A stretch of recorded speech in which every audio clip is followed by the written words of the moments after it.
Welcome back to the Working Audio Tools podcast with myself, Ed Thorne, and my co-host, Paul Third. You are joining us on our journey to becoming full-time audio mix engineers. And in this process and in this podcast, we are practicing our mixes and we are constructively analysing and critiquing each other's mixes every few weeks or every other week, interspersed with interviews with audio professionals from the industry. We've had Dan Worrell. That video has smashed it on YouTube. Thanks to everyone who's listened and subscribed off the back of that. We had MSM on last week, and we have another guest coming up that I'm sure Paul will introduce later on. So this week we have another multi-track from the Produce Like a Pro set of multi-tracks, and this is a track called Blame It on the Whiskey by Robert John and the Wreck. It's a really tasty blues kind of rock song. I had fun mixing it, Paul. Did you have fun mixing it? Did you have any challenges? No, I thought it was a very, very, very well recorded multi-track. I think what made it even easier was how sparse everything was, because really it was just a case of like guitar left, guitar right, Leslie, bass, drums, lead vocal, couple of backing tracks. That's it. Those are the mixes that you like. Those are the easy ones. Yeah, totally agree with that. What I did find slightly tricky as a result of that is there's no real arrangement as such in terms of orchestration coming in and out to help help expand and add weight to sections. How did you get around that? Because in hindsight, I actually don't think I did get around that. I think it was a hard one because obviously, like, it's you're kind of meat and two veg, as a British way of saying it. It's like kind of just a bit of rock and roll. It's just like drums, bass, guitar. But I think for me, I did the old trick. You know, when the chorus kicks in, you use like adding a dB again, just automate it. So there was a bit of that going on. And for me in the chorus, hopefully what you'll hear is I tried to get the chorus to kind of expand out. Now, how I did that was by utilising the background vocals that come in the chorus. And I added more reverb onto the lead vocal in the chorus. And I added quite a lot of reverb to the backing vocals, added a little bit more brightness to the backing vocals, and just kind of gave them a little bit more of extra width. I think I used stage 1 for that, I think. I can't remember. But by the way, for anybody that's watching this on YouTube, we will have kind of the odd screen grab coming in, just so you can kind of see if we forget anything, we could just slot it in, which makes it good for all you nosy buggers that want to know all our secrets. But yeah, that's kind of all I did, was just a simple kind of level up and more reverb and a little bit more delay in the choruses. That's kind of really all I did. Let's have a listen to my mix first, because I feel like this is a considerable step forward for me from the previous iteration of the podcast. I've updated my speakers since then and I can hear stuff a lot better. So I think from a technical point of view, this is one of my best mixes, if not the best. And I dare say, I feel confident this is one of my more professional sounding mixes. However, having not heard it for a couple of weeks, I have obviously heard it again today, and the inevitable has happened. Oh, you're joking. It's not that I hate it. It's not happened, is it? It's not that I hate it, but I can hear what needs changing in it. So this is Blame It on the Whiskey by Robert John and the Wreck, mixed by Ed Thorne, mastered by our good friend Marcel at Actu Make.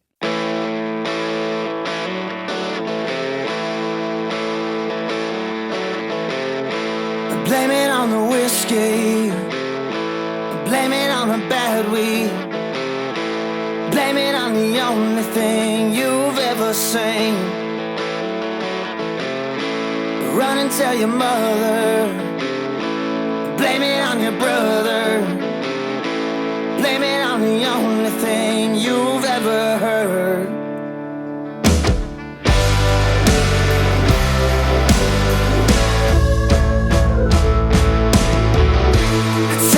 A tall tale, why you was raising up hell, falling like the hardest stone that ever fell. Blame it on a bad dream, no one didn't mean a damn thing.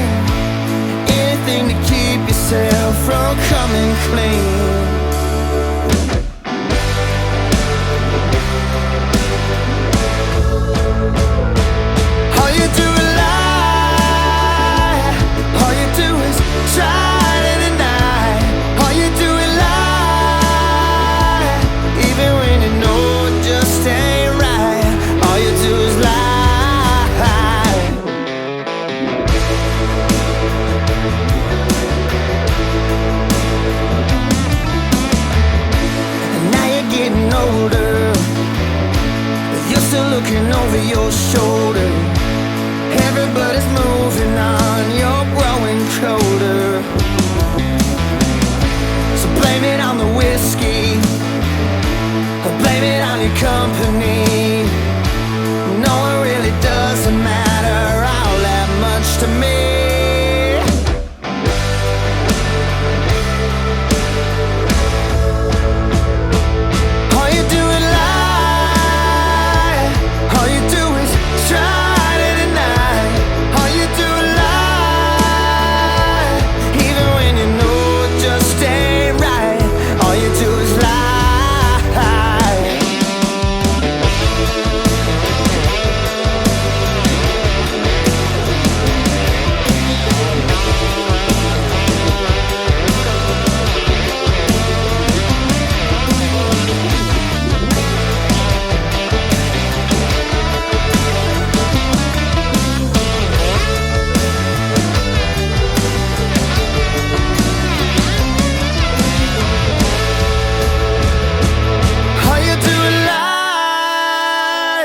All you do is try to deny.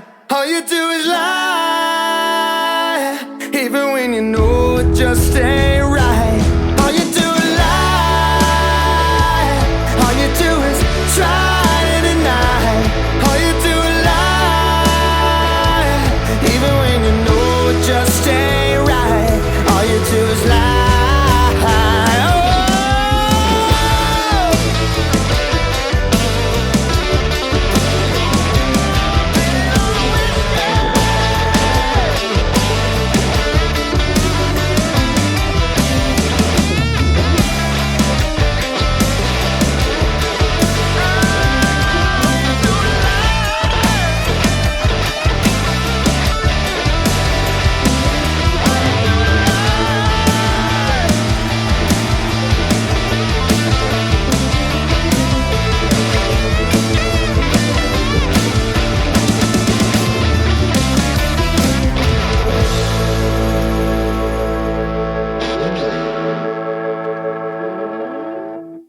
Hi guys, I hope you're enjoying the podcast. This week's featured plugin is True Balance from Sonible. True Balance is a metering plugin that offers you the necessary information to take the right steps towards optimizing the spectral balance and mono compatibility of your mix. Sonible have analysed thousands of songs from multiple different genres of music to give you an average spectral response curve of those styles of music. You can choose from acoustic, classical, country, electronic, funk, hip-hop, jazz, Latin, metal, pop, R&B, rock, a universal setting which is an average of everything, and even a podcast speech curve, which I know Paul uses for this very podcast. So here in the main window you can see the frequency response of my track playing at the moment, and you can see a narrow light green band and a thin darker green line, which is the response curve of my track. And as you see, it mostly fits into the average of the rock genre, with a little bit of a problem in the top end we'll come back to. If you don't want to reference your mix against a generic profile, you can upload your own reference tracks. For example, if you wanted to reference against other mixers on an album you're working on, or tracks you've had mastered, or reference tracks from the clients, you can load up to 8 reference tracks in this section here. Sonible will analyze the spectral balance of each track, and again, once you select it, you can get a average spectral balance curve and again compare your track against it. Mine here is the green line and the reference track is the red line. If we want a more detailed resolution to the curve, we can go between smooth, medium, which I think is my favorite, and also detailed, which really enables you to hone in on exactly where the problem areas are. For example, 3.5 kilohertz and 5 kilohertz here. That's likely my bass drum. We can quickly balance check our levels against these reference tracks by pressing balance check, and that gives us an indication of where the low end, the mid-range, and the highs are in relation to our reference track. And if we want to hone the frequency range, we can by adjusting these bands like so. Down here we have a tool indicating the width of our frequency spectrum. So the lows are pretty narrow here, the mids are reasonably wide, and the top end is the widest part of my mix. And down at the bottom we have the phase coherence between the left and right signals. So in the mono there isn't really any width, so there's no phase issues, and the mid-range and the top end are fluctuating, and we have an average here of about 0.7. The closer to 1 the better. We also have a mono compatibility checker here that is going to give us an idea of how well our mix will translate to mono sound sources.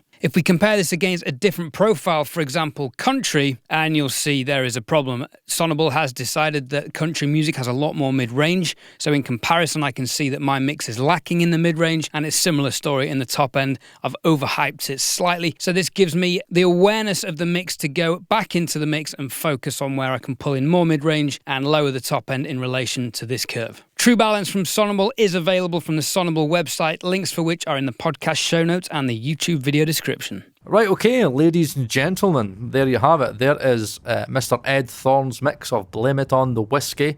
And just to remind the audience, Ed, what is the new speakers that you are using? Just to remind everybody. Oh, well, this is kind of a podcast preview because I haven't announced this on my channel yet. I'm trying to do a series of videos gearing up to the final big reveal, like on a first date. I have the PSI A23s. Okay. And how much do they retail for? I'm not going to tell you. Fucking hell. It doesn't let anything away. Right, let's just get into it, right? And what I want to remind everybody, right, that when me and Ed do this in a very constructive way. So it's not about one mix being better than the other. It's just kind of trying to support each other. This podcast is all about me and Ed supporting each other in our mixing journey. So like anything that I say about his mix comes from a very subjective place, but a very supportive place. So we might disagree, and I genuinely do after listening to your mix. I think we're going to kind of disagree on certain things, but only because our mixes are very, very different. And I think this is going to be a great episode for this, right? Which from a listener's point of view, I think should be great because you're going to hear two very different approaches to mixing the same track. Don't forget, I mix hybrid with some 500 series analog gear on speakers, and Paul is predominantly in the box mixing on headphones, although his analog lunchbox fills up by the week. It's getting there.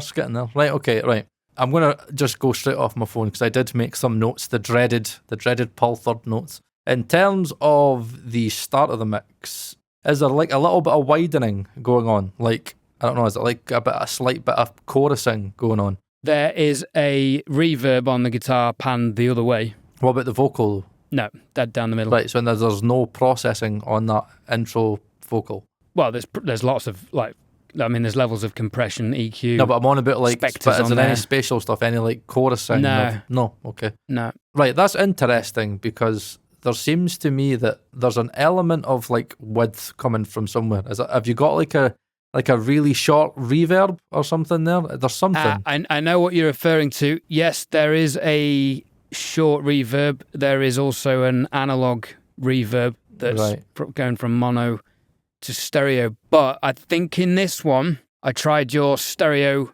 parallel compression technique. Right, okay. Where one compressor goes hard left and another compressor goes hard right. Now they're level matched, so that should be even. But yeah, that's where the width of the vocals is coming from. Right, okay. I didn't really take that approach. My vocal's quite mono. However, what I will say is that the vocal is very upfront. So it's got the right balance. Like for me, you've got the guitar nice and kind of upfront, but the vocal still cuts through. So I thought the intro was fine. I think overall, the mix is, but again, because of the way I've mixed it, it feels a little bit on the dark side. It feels like it's a little bit... Oh, really? Yeah, it feels like it's a little bit of a dark mix. And I think the reason that is because you have the guitars way less in the mix than I did. My mix is like very energetic, and it's using the guitars as like the main kind of driving force, where it kind of sounds like to me that you kind of wanted the Leslie and the guitar to kind of have the same kind of rough kind of level balance. Is that right, or am I kind of shooting off a little bit? I wanted everything to have its place, right, okay. But then the vocals to be quite prominent. Right, okay. And you did do that. However, I do think maybe in the chorus, I think that the vocals are a little bit loud for my taste. The thing is with the chorus is that it's interesting because you spoke about it at the start, is that the chorus doesn't seem to have any lift. It just like it goes into the chorus, and it doesn't really feel like it's going into a chorus. What did you do to the chorus? What did you do to the chorus to try and kind of give it a little bit of lift? What did you do? I believe there's a parallel drum bus coming in a bit more. I mean, there's one there anyway, but I think it comes up 10 dB in the background, but because it's so in the background, it's more of a presence lift, kind of to give it, because I played around with the Universal Audio culture vulture on this one, Right, okay. on the parallel, which gives the drums some grit. But it's more about all the backing vocals being in. Now, I played around with stage 1 on this, and what I've realised with stage 1 is if you use the stereo imaging thing, if you have something panned left, it comes out both sides. Yeah, you got to be careful. It does in Logic. You got to be very careful. So yeah, you got to be careful with that. Now, there is a time for that, but this track, I tried it, and I had these huge vocals, really expansive. I had to turn it off for the verses, and I think I just scrapped it. I didn't bother automating it. Right, okay. On and off. In hindsight, what I would have liked to have done is automated it in for the choruses and out for the verses, because I had carefully panned backing vocals in the verses, and then they were coming out of both sides, so it negated the panning. So that's something I learned doing this mix. What else comes in? I think there's a longer reverb on the vocals, but I've left the vocals quite dry in general until the breakdown, when the reverb's quite obvious, and that's where the analog reverb comes in quite nicely, I think. Now, I do have... See on my system, like see on my new Hyphaman HE, like 1000 decis, like the very end of the song, where it's like all you do is lie, and he just kind of comes in sporadically at the very end of the song. Is that what you mean? No, I mean the vocal breakdown before the last two choruses. Okay, I'll mention this end bit. What did you do to the end bit? Because the vocals are just completely buried. But like when I'm listening to it, it's like the vocals just disappear. It just sounds like, I don't know, they just disappear. Yeah, so I put a telephone effect on the lead vocal and panned it to the right. I played with a couple of delays, and I don't think they've come out particularly well, but there's a long reverb on those because I wanted to make space for the guitar solo, which is on the left. Right. So I didn't want the vocals down the middle because they clashed. Right. So I got them out of the way, made kind of an effect out of them rather than a feature, because the key feature in that part for me was the guitar solo. I think the problem with me is listening to it doesn't feel like an effect. It feels almost like there's been I almost thought it was a mistake, like you'd done something with width or something, because it just disappears. And it's like, hopefully, right, when we listen to my mix, you'll hear kind of what I did, and I think it'll maybe make a little bit more sense to you why I'm kind of perceiving this the way that I'm perceiving it. So I really didn't like it. I just kind of felt that you kind of lose everything, but I'll make more sense when you listen to mine, where my head's coming from. There is interesting. There's a great deep kick. The kick is very, very deep. However, I do think it's maybe a dB or too loud. I mean, do you still on reflection feel that the kick is the right level to you, or because I don't know what your reflection was? So yeah, I had this track fully all mixed, and I was happy to send it off, and then I thought, I want more from the drums. Right. So I went down the rabbit hole of finding some samples. Right. And I went through some of Joe Carell's samples, and I think as soon as I got this back from mastering a couple of weeks back, I thought, okay, slightly heavy-handed on the kick.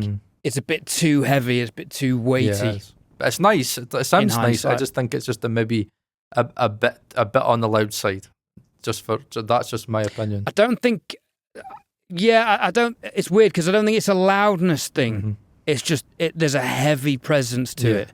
If that makes any sense. For me, I feel like there's a slight difference because there's various stages of clipping now on the kick and the shells bus, so it's quite prominent. But compared to the originals, yeah, I can see why you'd think it was too loud, because the original kick drum was very woolly. There's a very fluffy 47 mic on it. There's a AKG D112, which is the worst kick mic ever made.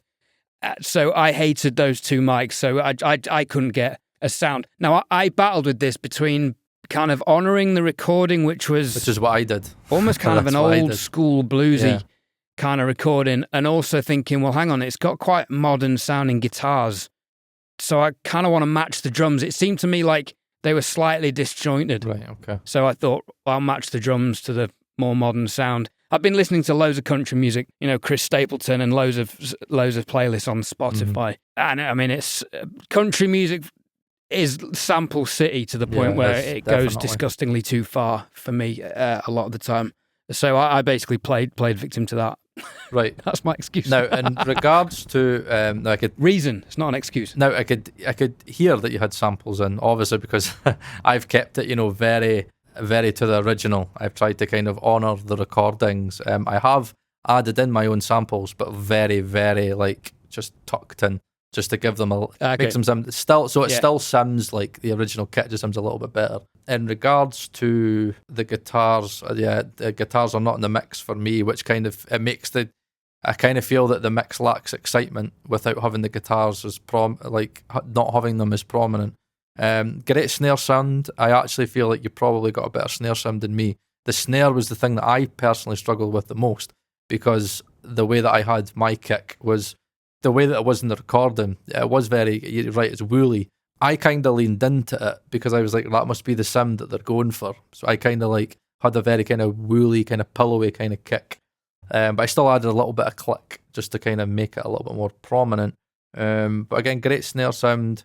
In my opinion, the guitar solo, and actually both guitar solos at like in the middle and at the end, they need some like effects on there. They're just way too dry for me. Like I'm listening to it going, oh man, but again, it's because I'm a guitarist, and like whatever every guitarist knows that like you're going to lather it in, flangers, and you'll hear it.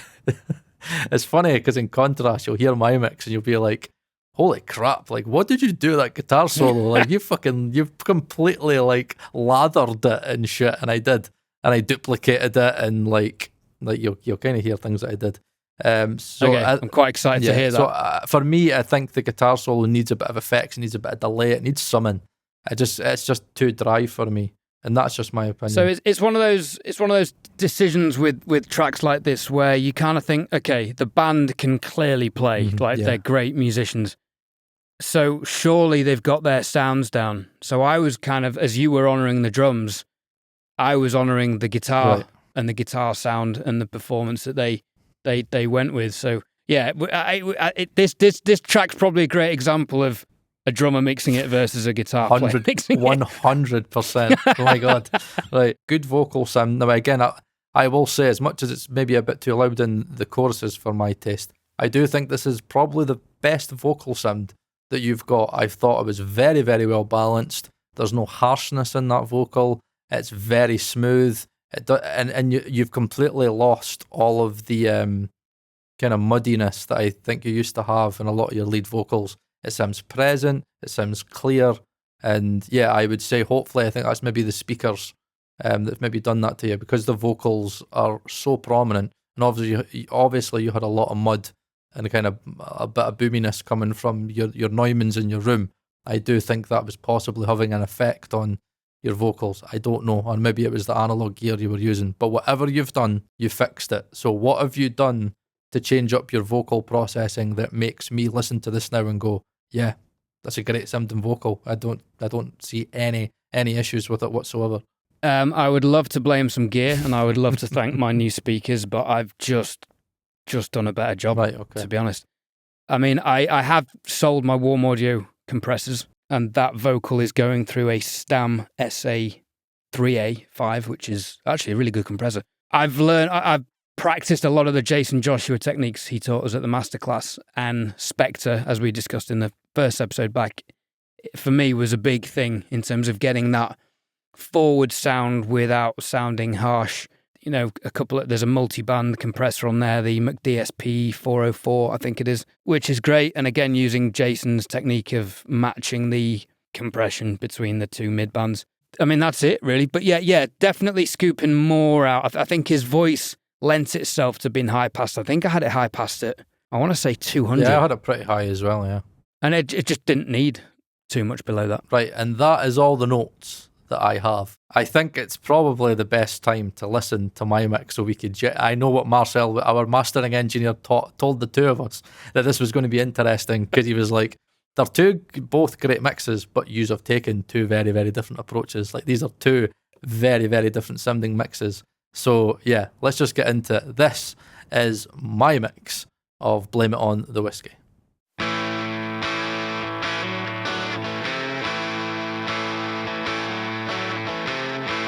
Blame it on the whiskey. Blame it on the bad weed. Blame it on the only thing you've ever seen.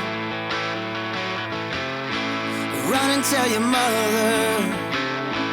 Blame it on your brother. Blame it on the only thing you've ever heard.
If you don't have an in-house mastering engineer like we're fortunate enough to have with Marcel at Actu Make with the working audio tools, DistroKid have you covered. For just $99 a year, you can buy unlimited mastering for all of your tracks in tandem with unlimited releases via DistroKid.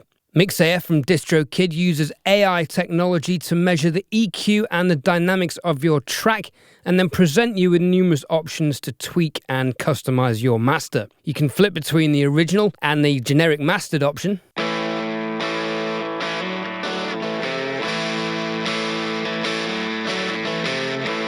Blame it on the whiskey. Blame it on the bad weed. So instantly we can hear that's making the track louder, and it's also slightly flattening the EQ, bringing in a little bit more of the mid-range and of course the top end. We can adjust the intensity, which is how much compression and limiting is being applied to the track. Blame it on the only thing you've ever seen. Run and tell your mother. Blame it on your brother. I think somewhere in the middle works for this track. And the EQ options are self-explanatory. We can make the track effectively duller or brighter. Just ain't right. All you do is lie. All you do is try to deny. All you do is lie. Even when you know it just ain't right. All you do is lie.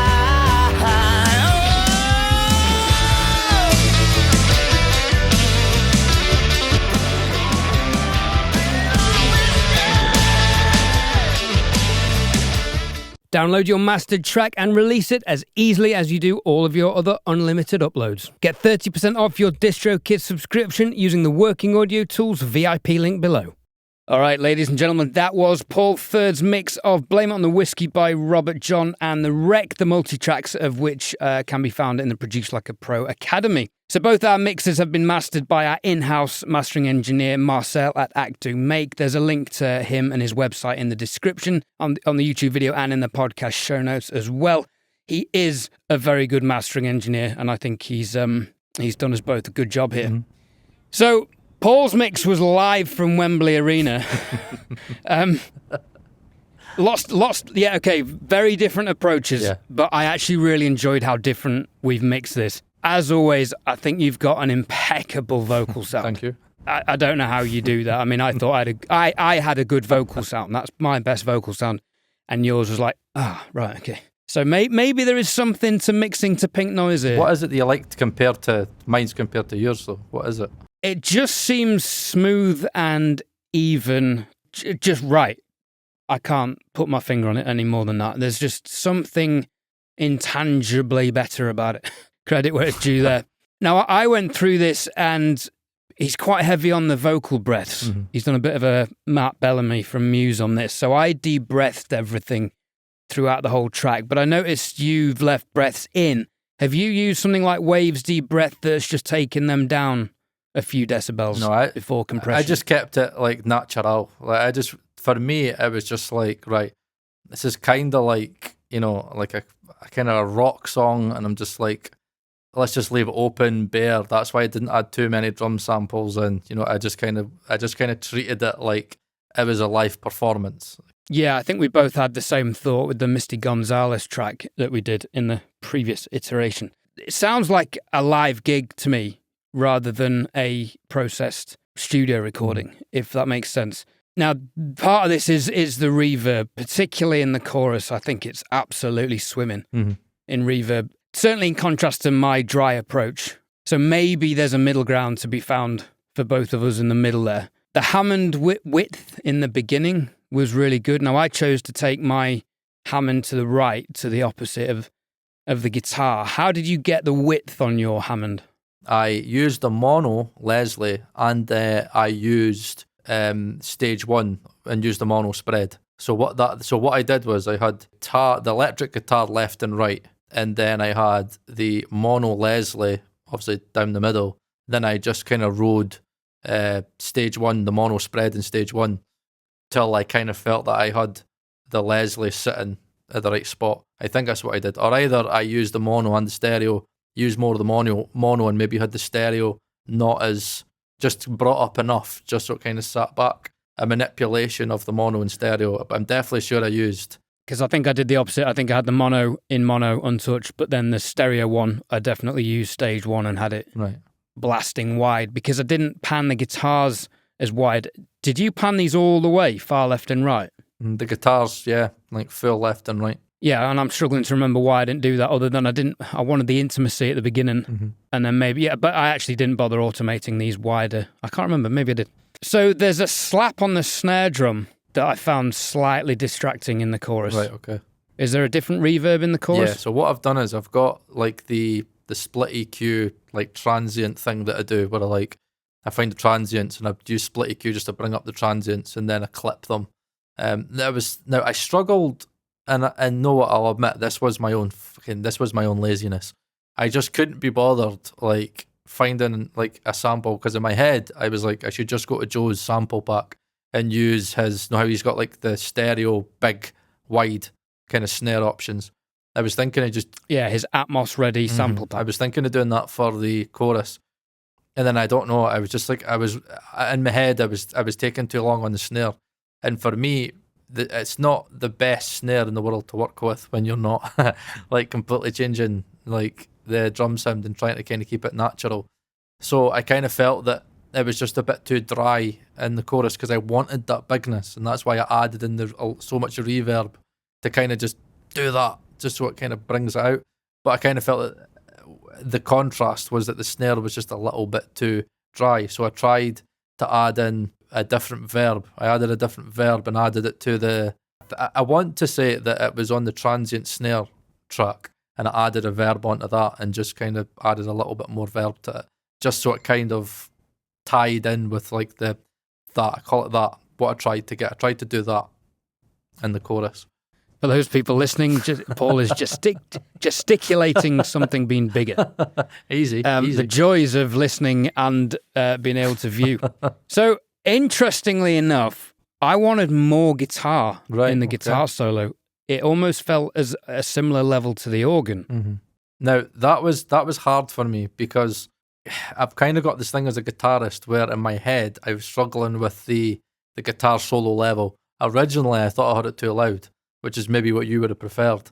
And I think that a part of me was just like going back and forth, and I was like, is it too loud? Is it not too loud? Is it too loud? Is it not too loud? On reflection, listening there, because I've not listened to it in a wee while, I would say on reflection, I kind of had the same thought where, or maybe that's the mastering. Again, I'm not limiting like that hard anymore. Like I'm just doing the Jason Joshua thing and using smart limit just to take down the peaks. That's why you should always double check your mix with the limiter at say like -8.5, -8 LUFS, because I'll guarantee you if I would have then brought the gain up in smart limit. Now I use the constant gain in smart limit, which is handy for this. I just genuinely would have like rode the gain up, and then I would have listened to the solo with it being limited, and then probably, I'll guarantee you, I probably would have raised the guitar solo up. So in hindsight, I should have done that, and I'll guarantee you I probably would have got a better guitar solo level if I would have done that, because obviously that's probably the limiter's probably squashing it down a little bit.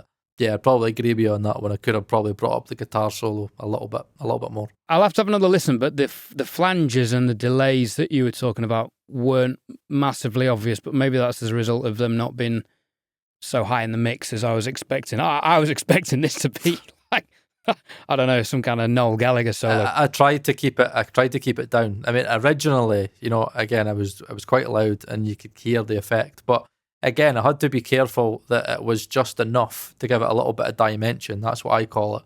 Because at the end of the day, see, if I would have went daft with it, it would have kind of sounded a little bit odd and a little bit random. And I didn't want it to sound odd and random. I still wanted the guitar to sound like the guitar. I just wanted it to have a little bit of movement in it.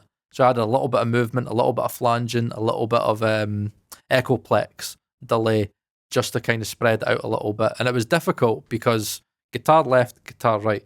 And the left guitar was the one that ended up having the guitar solo on it. They didn't record a separate guitar solo, which would have been way, way, way much of a better decision, in my opinion. So I wasn't happy with having the guitar solo on the left. I wanted it to be more prominent. So I duplicated it and I just brought it in for the guitar solo parts. I had the duplicate down the middle, and I think I set the delays and the reverbs to the right. So it's like left, middle, right. Right, the vocal breakdown.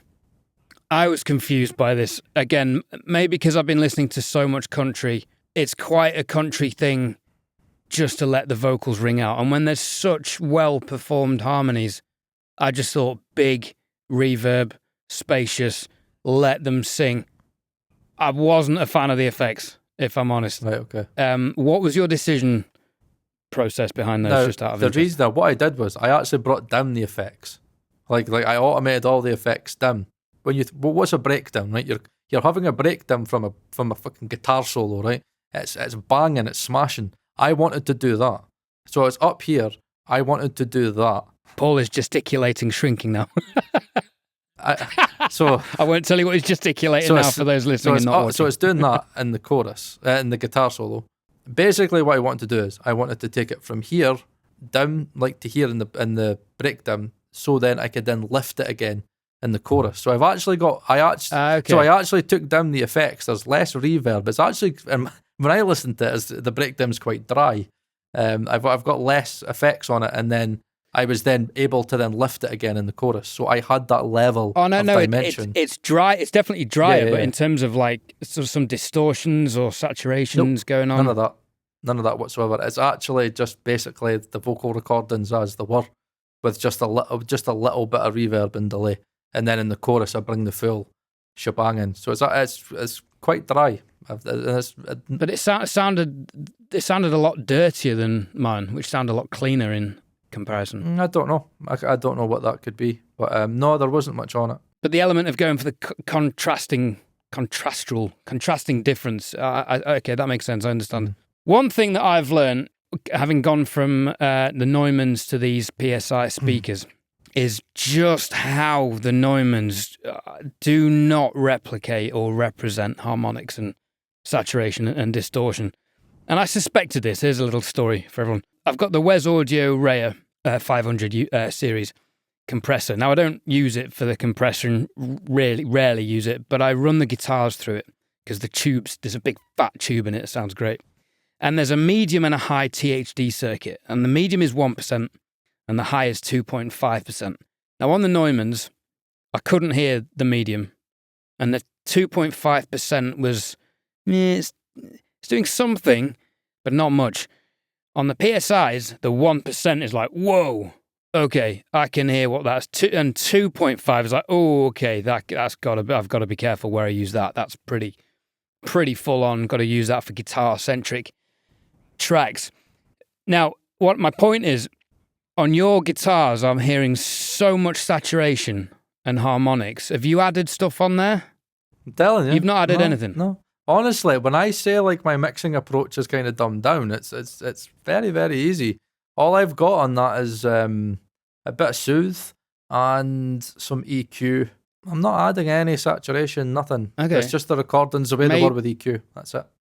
Maybe I've over-soothed, and I don't know. I just feel like, maybe it was yours were more prominent, and that's why I can hear. Yeah, that's why it is, because look, at the end of the day, if I listen to your mix, it's not that the guitars are less saturated, is that the guitars aren't in the mix enough for me. If we compare yours and mine, then obviously it's an overdriven guitar. So the louder that you make that guitar, then obviously it's going to sound more saturated and overdriven because it's louder and you're hearing more of the details of that guitar. So theoretically, you're hearing more of that kind of saturation. But if you would have just brought the guitars up, then it would have just sounded. But well, how much soothe did you use? But I would say it is the level, genuinely, of the guitars in your mix. I really err on the side of caution with soothe, and also I wasn't going to use soothe and then stick on a load of THD. Mm-hmm. That wouldn't have made sense. It must just be a level thing, but it stuck out to me, and then that just made me think how much more of that stuff I can hear on the PSIs. One more thing. Now, this is a drummer thing, and I was waiting for you to not spot this, which you didn't do. With the toms were gated at source. And if you check the overheads on the build-ups, he's starting on beat 1 and going 1 and 2 and 3 and 4, and on the toms, building them up. But the gate is clipping the first 3 off. Right, okay. Every single time. And I spotted this, and me being an OCD drummer, I was like, no, we can't have that, because I hate it when sound engineers overgate my toms live. I'm playing them quietly for a reason. If it's resonating, your mic technique's crap, and you've gain structuring's wrong, and you can just EQ out the low end stuff that you don't need. I went in and replaced, and I took the first tom hit, and then I replaced it exactly, lined it up exactly in relation to where the others were with the overheads, and then changed the gain. So it was a more natural build-up, because if you listen, you've kind of got doong, doong, doong, doong, doong, doong, if that makes sense. I quite liked that, though, being honest. I thought it kind of made it, brought it up a little bit more. So yeah, okay, that's again a guitarist versus a drummerism. You did get a good tom sound, though. I'll give you that. So, all right, so very contrasting mixes. Now, what Marcel said was that if you guys had met in the middle, you'd have a fucking great mix.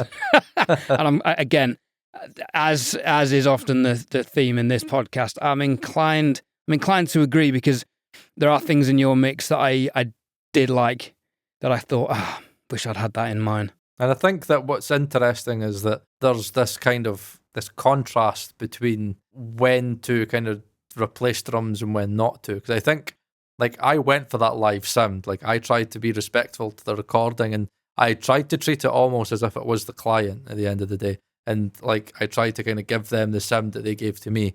That's why I didn't go daft. I didn't, like, go, okay, the guitar solo, I tried to do a little bit kind of effect stuff with it, but I was very au natural, like with this mix. I kind of tried to treat it as if, again, really, really well recorded, and I was like, right, just kind of EQ, compression, a bit of verb in certain things. Again, my transient technique on kicking, snare, and a bit of clipping, and trying to make those drums just kind of a little bit more punchy, and trying to add in a little bit more depth by kind of bringing the drums a little bit back and giving it a little bit of a live feel. But again, many people will listen to, your mix and go, yeah, but like the drums sound more modern. I suppose it is a country song, but I didn't really see it as country. It was one of those where I was kind of swaying between country and rock. And it was like, it felt a little bit more on the rock side than the country side for me. So I think I leaned more to that kind of live element. But you're absolutely right. Like, there's this song that comes out, and it annoys me because I can just, like, the snare is just so audible, and it was like one of the biggest country songs of this year. The snare's very doom, doom, doom, doom, doom, doom, and it's a sample, and you could tell it's just a sample all the way through. Then when, like, I was listening to a country radio station today when I was driving to work, and I was like, wow, a lot of the country stuff is just super sampled. And I suppose, in terms of if you're doing a country record, the modern country stuff. Yeah, and in a sense, you probably did make the right call there. Probably, like, if I maybe would have sent that to the label, they maybe would have sat back and went, this isn't really genre specific. But in my head, I'd be going, but you recorded with fucking U47s, mate. Like I worked with what you gave me, and that I went with. But I suppose if you had the rough, then again we would have knew. And that's another point. There was no samples with it. That's why in my head I was like, keep it natural, because in my head, if it was like, if they wanted to have that kind of sampled country sound, surely they would probably have their own samples in. I don't know. Maybe that I don't mix country records, so I couldn't say if they would. I went down that route to begin with and tried honouring the track entirely in terms of not really adding too much to the lead guitar solo and the drums. And then I just thought, I was thinking of like Joe Bonamassa and other bluesy kind of artists, and thinking, well, the vocals and the guitars and the Hammonds, they've got quite a modern sound, but the drums have an old school sound. So for me, it was the drums that didn't match. Yeah. So I reluctantly use samples. I try every mix I do get as far as I can without them. And then sadly, like on my own stuff, every track has at least a snare sample. Some have a kick sample. One even has a tom sample. It's just what it needs. But going back to the modern country stuff now, they seem to be prescribing to the school of Nickelback, where the samples, there's a dozen layers of samples, It's so heavy. that just cover every frequency spectrum and are literally as far 100% left and 100% right, all the way in between through the center as well. And then obviously, I mean, I'd love to hear some Nickelback in Atmos because snare's going to be in all 12 speakers. It's huge, but it is what it is. I quite like it. So I think I overdid it with the samples, though. In hindsight, I'd blend them back a bit. And there were one or two tom hits that sounded a bit weak in comparison to the kick and snare, I think. I'm quite happy with my mix. I would maybe add some more effects, but overall, I'd say it's on the safe side. You did have a good energy in your guitars, as you said. I'll give you that, and a nice lift. I actually, for some reason, I can't remember now, didn't bother with any master bus 1 decibel gain adjustments for the choruses, but I think that made sense to do that. I do think one thing that probably is important to mention is that,